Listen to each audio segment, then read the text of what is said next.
Bonjour tout le monde et bienvenue à nouveau dans ma cuisine avec mon amie Lynn.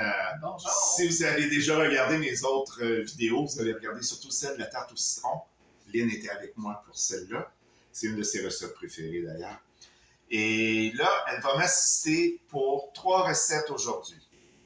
Aujourd'hui, on va faire un pain de ciabatta. On va faire aussi une sauce tagliatelle et des boulettes de burger à la grecque. C'est des boulettes au poulet avec de la tomate séchée, de la feta, des épinards, de l'ail, tout. C'est vraiment excellent. Fait qu'on va débuter avec le ciabatta pour commencer parce qu'il y a quand même 1 heure de pouce à faire. Et vous allez pouvoir voir aussi l'utilité d'avoir 2 bols à la maison. Fait qu'on va commencer par mettre dans le bol la levure. La levure, je vais aller peser sur ma petite balance qui va me le dire, c'est 1,5 cuillère de levure déshydratée. C'est des cuillerées à thé. Et la demi. Après, on ajoute l'eau. De l'eau, c'est 575 grammes d'eau. Déjà pré-pesé avant. Tu peux y aller, Lynn. C'est déjà tout fait. Et là, on va faire monter la température de l'eau à 37 degrés pour justement réveiller. On va retrouver dans le cookie dough d'autres sortes de pain de ciabatta, mais pas celle-là. Okay. Celle-là est bonne pour pouvoir faire au moins 10 pains à sandwich ciabatta. Comme on peut faire 2 petits pains ou on peut faire des pains baguettes aussi avec la même. Si elle a atteint le 37 degrés, on peut continuer la farine. La recette. Avec la farine. On ajoute la farine dans le bol. N'oubliez pas qu'on va mettre du sel un peu tout à l'heure. Il ne faut pas que le sel touche à la levure. L'origan. On va mettre l'origan, qui est une cuillerée. La cuillerée à thé d'origan pour donner de la saveur au pain. Et le sel. Et le sel. Moi, je mets une demi-cuillerée. Il demande 1 cuillerée à thé et demi de sel, mais je trouve ça beaucoup. Oui. Fait que je parce juste... que ton poulet est déjà salé et en plus, à cause de la feta, puis en plus, t'as ta sauce tzatziki que tu mets dedans qui est déjà très assaisonnée. C'est ça. Fait que je mets juste une demi-cuillerée à thé de sel. Ouais. À ce moment-là, sans le mettre sur la levure. Et on rajoute aussi un peu d'huile d'olive. Tiens. Ah, elle est là. L'huile d'olive, c'est 20 grammes qu'on met dedans. On va mettre la terre à 0. 0, je t'ai dit. Merci. Et là, on va mettre 20 grammes d'huile d'olive. Voilà, c'est fait. 19, on va dire que les 20 grammes sont là. Et le sel a été mis. Fait que après ça, on va pétrir pendant 3 minutes sur le pétret. Et on va mettre 3 minutes. 3 minutes. Je suis content que tu sois là. Ah, moi aussi, je suis contente. Parce que tu corriges les erreurs au fur et à mesure. C'est tellement le fun. Moi, j'en prends. Et on le part. Non, j'ai oublié de sélectionner. Je suis pas sur la bonne roulette. Oh, que ça va mal aujourd'hui. Mais non. Oh, c'est tellement le fun. Fait qu'on passe. Voilà, c'est parti pour 3 minutes. Il reste quelques secondes au pétrissage. Ouais. On achève. Ouais. Ce qui est fun, c'est que nous, on n'a pas eu besoin de le faire nous-mêmes.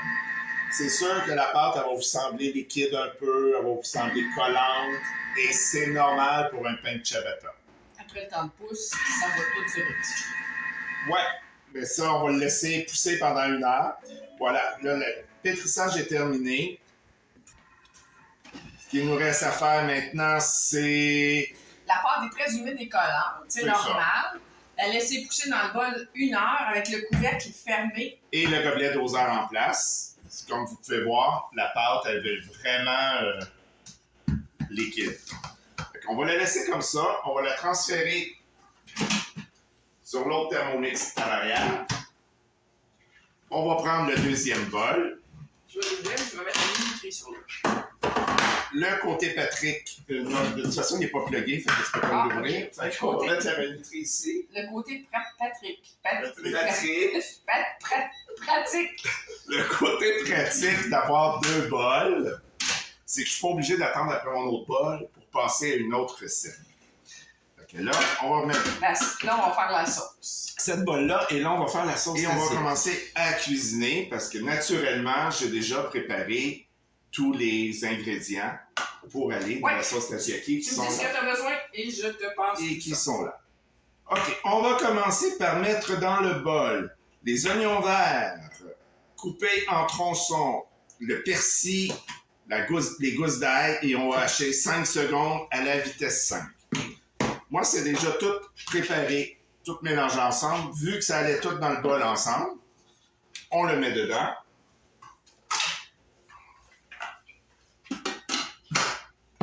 Et on va le faire 5 secondes à la vitesse 5. Celle-là, tout est déjà rentré. Les fonctions sont bien en marche. C'est bon. C'est plus facile.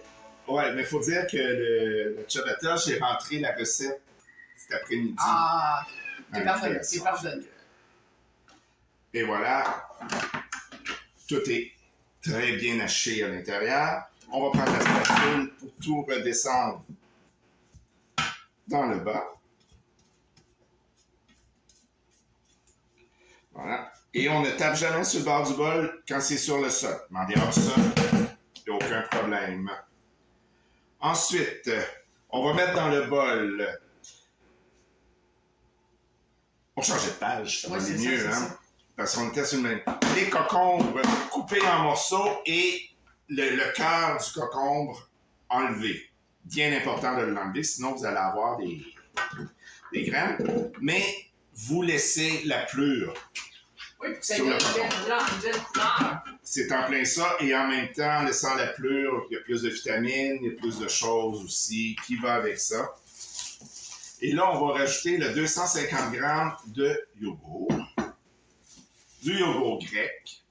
Naturellement. Autant que possible, sinon vous allez donner du goût à votre sauce. Et ça ne sera pas nécessairement le goût que vous cherchez. On va mettre ça dedans.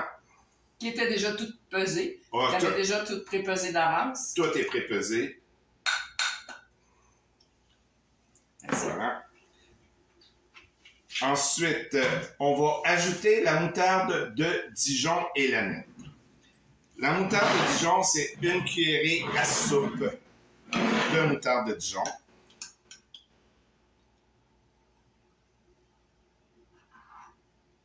Ça, c'est jamais trop, ça. C'est bon, ça.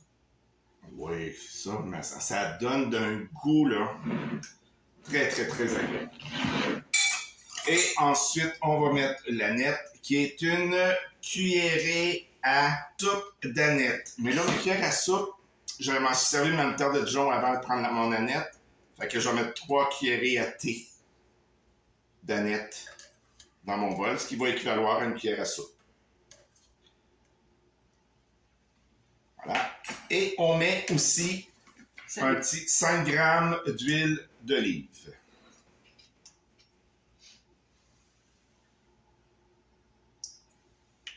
Voilà. On peut pas avoir mieux que ça. Et sel et poivre, ça je te laisse aller, Lynn, pour le sel et poivre. OK. Vas-y comme tu veux. Parce que moi, de toute façon, moi je salte pas. Tu saltes pas, toi, non? Non, je mets pas de sel dans ma nourriture en général. Mais j'ai rien contre les gens qui mettent du sel. Ça donne un peu de goût, je trouve. Ça rehausse le goût, effectivement. Même moi, Non, c'est bon, c'est bon. ça m'importe peu le sel. Normalement aussi, c'est la plupart du temps, je vais cuisiner avec du beurre. Ouais. Et je cuisine avec du beurre salé. C'est ça, moi Fait aussi, que donc, je ne rajoute pas aucun sel. Fait que le 5 grammes d'huile d'olive est mis, le sel et poivre est mis. Maintenant, ce qu'on va faire, on va juste faire tourner ça pendant 1 seconde à la vitesse 5. Seulement. Parce qu'on veut garder le concombre en morceaux. Et voilà.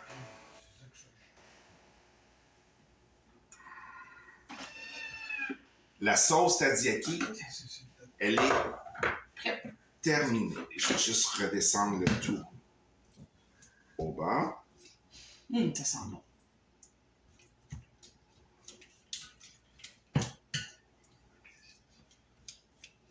Et voilà. Regardez-moi ça.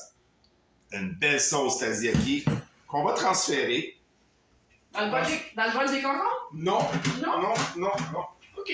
Dans un beau petit bol ici. Un bol de service. Ah, c'est Dans bien. un beau petit bol de service. Parce que tout à l'heure, on va tout mettre ça dans les hamburgers. Bon, maintenant, c'est l'heure de faire les les galettes de burger à la grecque avec les poitrines de poulet. Ça vous prend 800 grammes de poitrine, séparé en deux, donc 400. Ça vous prend 100 grammes d'épinards, 50-50. Ça vous prend... C'est 100 grammes, je pense, de feta, 50-50. non, je pense que c'est 75-75, quelque chose du genre. C'est moitié-moitié. 4 gousses d'ail et 6 pétales de tomates séchées dans l'huile, sel, poivre et de l'origan. Fait qu'on va commencer. Donc, couper 800 grammes de poitrine de poulet en gros cubes. Ouais, mais c'est 400. C'est 400 grammes à la fois. Ouais, je vais sortir une planche. Un couteau. Et un bon couteau très coupant. Faut faire attention. Merci. Et là, on les coupe en gros cubes, grossièrement. C'est pas... Vous pouvez y aller comme vous voulez. Et vous les mettez dans la feta. C'est 2 fois 100 grammes que ça vous prend. Ah, OK. Pour la feta. Durant le temps que Lynn se lave les mains, je vais mettre le premier 100 grammes de feta à l'intérieur. On continue. Là, ça vous dit tout quoi faire exactement. La moitié de ci, la moitié de ça et la moitié de tout. Fait que je viens de mettre la feta. Donc, il faut rajouter 2 gousses d'ail. 2 gousses d'ail. 3 pétales. 3 pétales de tomates séchées dans l'huile. C'est ça. 2 branches d'origan ou une demi-cuillerée à thé d'origan. Fait qu'on va prendre la demi-cuillère. Et c'est important de suivre la recette pour les mettre dans l'ordre. Parce que si vous mettez ce qui est plus léger, exemple les épinards dans le fond puis le poulet par-dessus, ça ne donnera pas le résultat escompté. Donc, on finit avec les épinards sur le dessus. Ça donne pas la même texture. Pas du tout. J'ai juste mis on a probablement mis un petit peu trop vite le poulet et la feta, mais ça, c'est pas grave. Ça va tout se mélanger avec le reste pareil.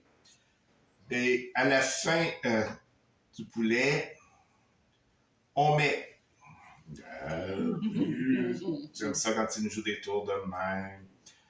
On met dans... les épinards, je vais finir par le dire. On met 50 grammes d'épinards et le sel et le poivre au goût.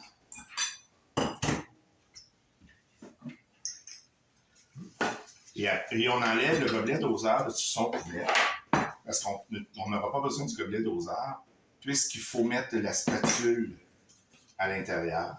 Il faut mettre la spatule. Et là, on y va. Ici, je suis plus vite que toi, on dirait. OK, tu peux tourner à la vitesse 5. Et voilà, c'est parti. 5 secondes, vitesse 5.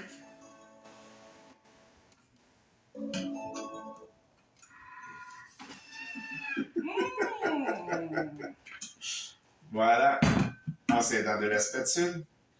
Et voilà, vous avez votre viande pour les hamburgers qui est déjà... La moitié de la recette. Tout est haché. Pas taché, mais haché. Je vais prendre un petit boule dans lequel je vais mettre tout ça dedans. Voilà. On ne rince pas le bol, ça donne absolument rien. Et on recommence avec l'autre Moi, je l'ai fait d'avance et je l'ai fait congeler déjà en boulettes individuellement. Et quand j'ai besoin, j'en sors ce que j'ai besoin puis je l'ai fait cuire. Je l'ai fait cuire. C'est ce qu'on va faire d'ailleurs. L'été au barbecue puis l'hiver, ben, c'est dans la poêle. Ah non, moi je suis sur un grill d'intérieur avec mon herbe. OK. Je vais prendre mon petit bidule pour confectionner les boulettes. Je vais prendre une cuillère pour aller chercher la texture, mais on va quand même mélanger les deux recettes. On prend une portion.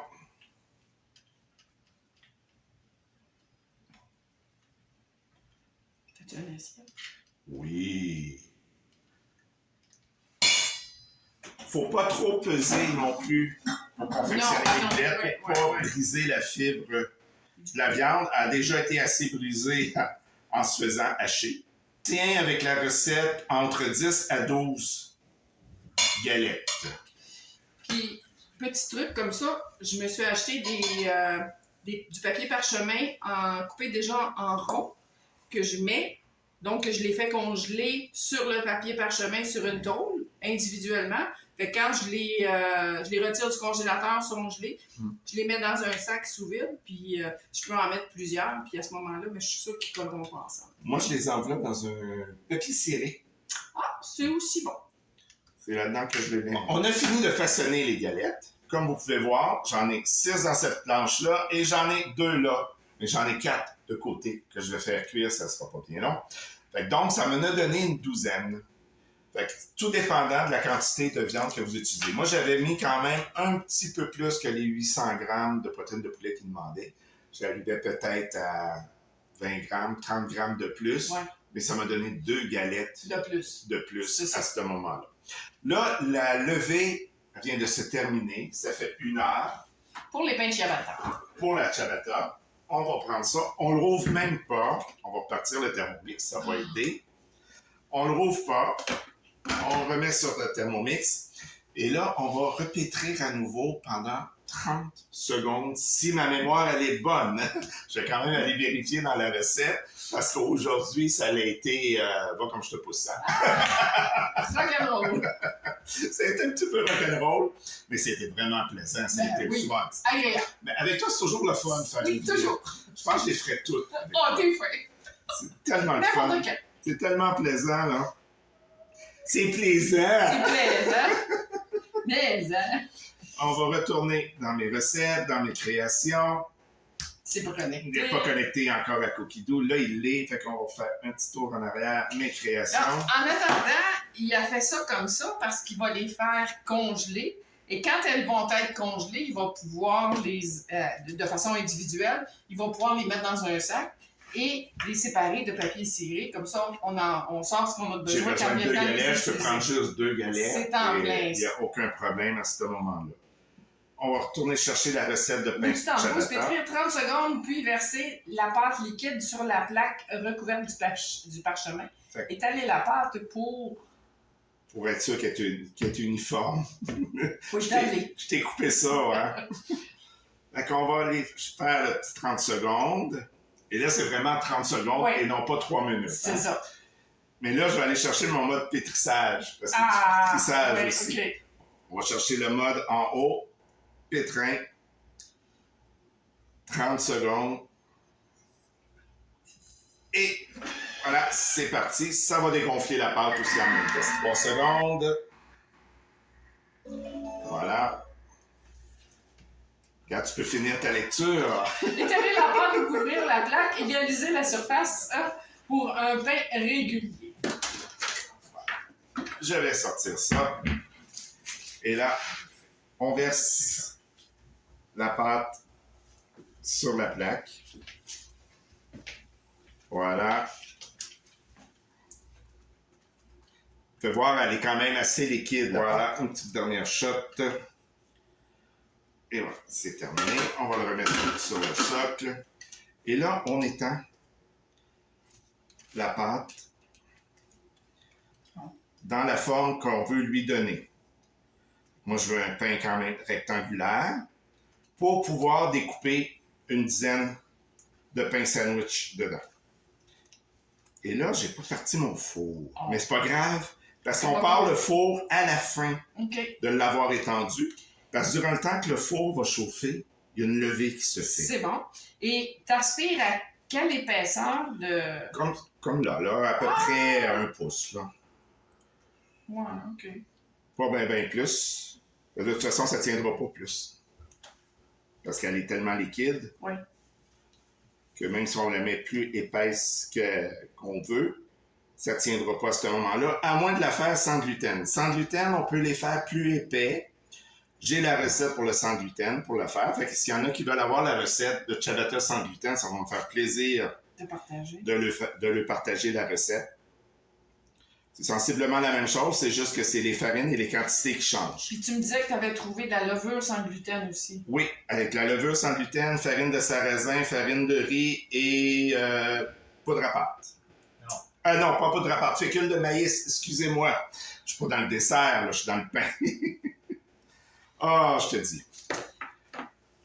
Ah, on va badigeonner un peu d'huile d'olive dessus. Et là, on va saupoudrer un petit peu d'orégano dessus. Et là, on va la laisser monter à peu près une quinzaine de minutes, le temps que le four atteigne sa température. Bon, le pain de ciabatta a fini sa cuisson. On va aller le sortir du four avec des mitaines parce que c'est très chaud. N'est-ce pas, Lynn? Oui. C'est pas le temps de sortir ça menu. Non, vraiment pas. Oh! Et voilà, on le sort. Regardez ça, comment c'est beau. On va le mettre sur la plaque. On va retirer le four.